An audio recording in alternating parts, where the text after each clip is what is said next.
Hello, everyone. My name is Tim B. Green, and this is Crush It Club, episode 29.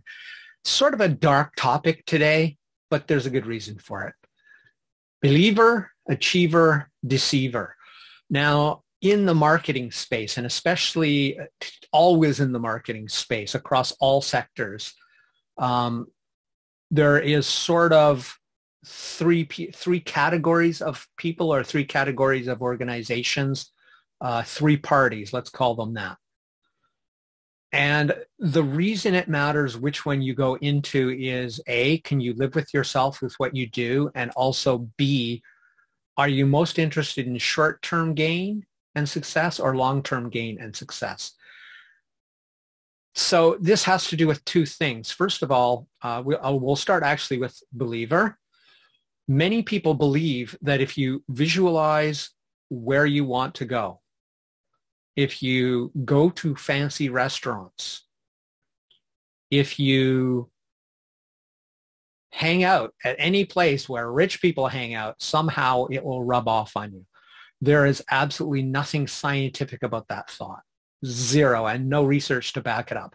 You could say that it does change your awareness, your consciousness, your conscious state, to make you pay attention. It does expose you to more successful people.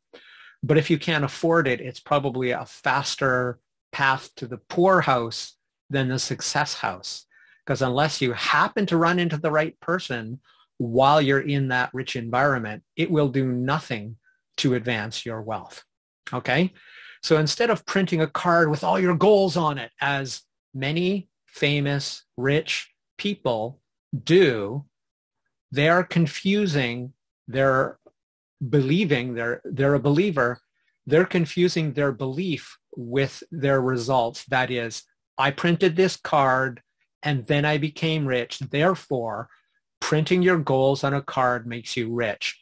Now, the science says it probably doesn't hurt, but it's very doubtful it has any significant effect whatsoever. The famous Harvard study from 30 years ago, or whatever, a long time ago, has definitively been shown repeatedly to have never happened. Subsequent stuff has suggested, yeah, sometimes writing down goals helps, but you know what helps even more? Achieving them. And what I mean by that is instead of believing and visualizing, wishing you could get it, instead of wishing, if you believe that you're going to get a six-pack, you can sit there all day long believing it, and you're no closer to a six-pack. During that same time, you could be engaging in process goals like my kettlebell squat exercise or any other exercise that burns calories, doing sit-ups, doing push-ups. Believing you're going to get muscles will never give you muscles. Believing you're going to get financial success without acting on it will not get you financial success. It's not that you shouldn't have confidence, that you shouldn't have mindset, which fits into the believer space. But you don't need to spend a lot of time there. Where you really need to spend the vast, vast, vast majority of your time is actually taking the actions, doing the steps. Visualizing a skill, which has been shown to increase a skill, works. But guess what? Let's put that in the belief category or the mindset category for now. Achieving it, actually doing and practicing the same skill physically has been, excuse me, has been shown very clearly to be even better. How about that? You can visualize shooting baskets, but there's no objective feedback from the universe, from gravity, from air friction and all that, right? So visualizing works better than nothing. Actually practicing shooting baskets works better than visualizing. So there you go. Action in the real world gets you closer to your success. So that's what I mean by achiever, right? Also, the reason I've got these three categories is to address the issue of marketing, and some of the most famous success gurus in the world are knowing deceivers. And I'm going to say this because I'm not going to use their names, even though you know them, because I'd get sued even for telling the scientific truth. So if you're a believer and you tell somebody to do something like put that card in the wallet, it's probably not going to hurt anybody.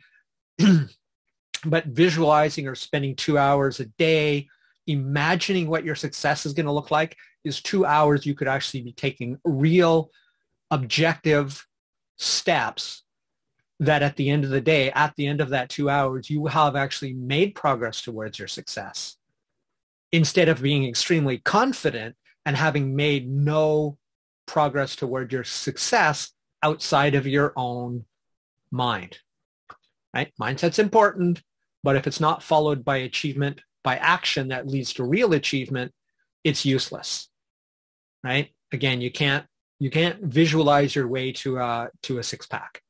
You can exercise your way to a six-pack, but you can't visualize. So a lot of people believe and then they share it with others because they're unwilling to be skeptical. Because another thing that happens in this self-improvement space is as much as they say, you know, challenge assumptions, it's like challenge assumptions, but don't challenge mine. Mine are right.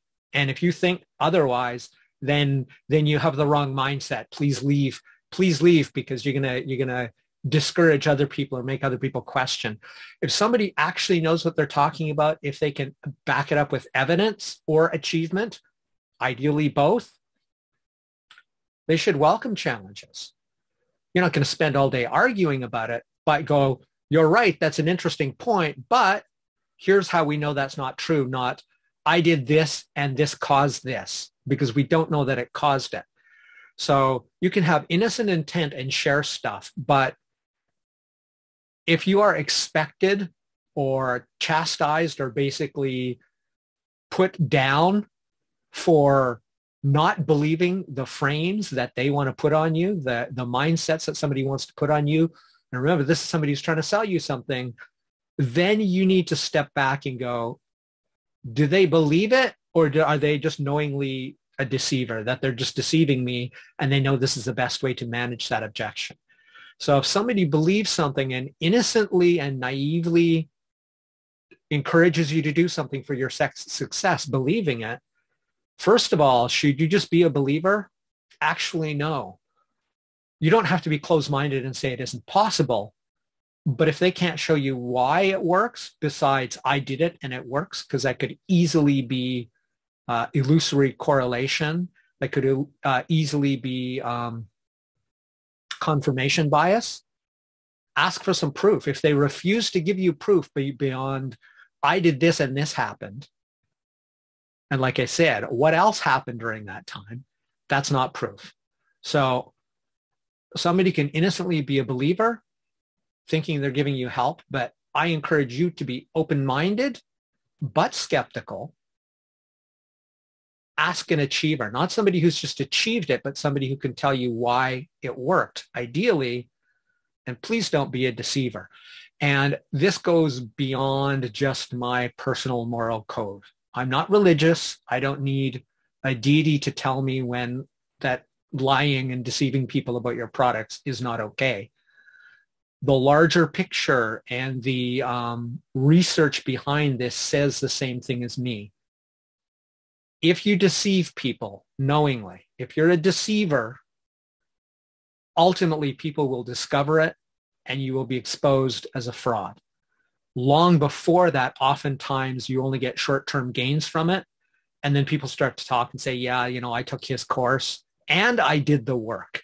Got to do the work. If you don't do the work, it's your own damn fault. I did his course. I followed the steps. I put in all the effort and time they said. And guess what? It didn't work the way they said it was. Now, a good achiever will go, oh, okay, let's back up. You're either doing something wrong or we've missed something. Let's fix that. But most of them, once they got your money, once you are a believer, an unquestioning believer, they're fine. They just like use the system, use the system, use the system. But if you're using it and it's not working, you have every right to ask why, or as well you should, for a refund. So what do you want to be? A believer, unquestionably, an achiever, or a deceiver screwing people over? My name is Tim B. Green. That's it for Crush It Club episode 29. Bye for now.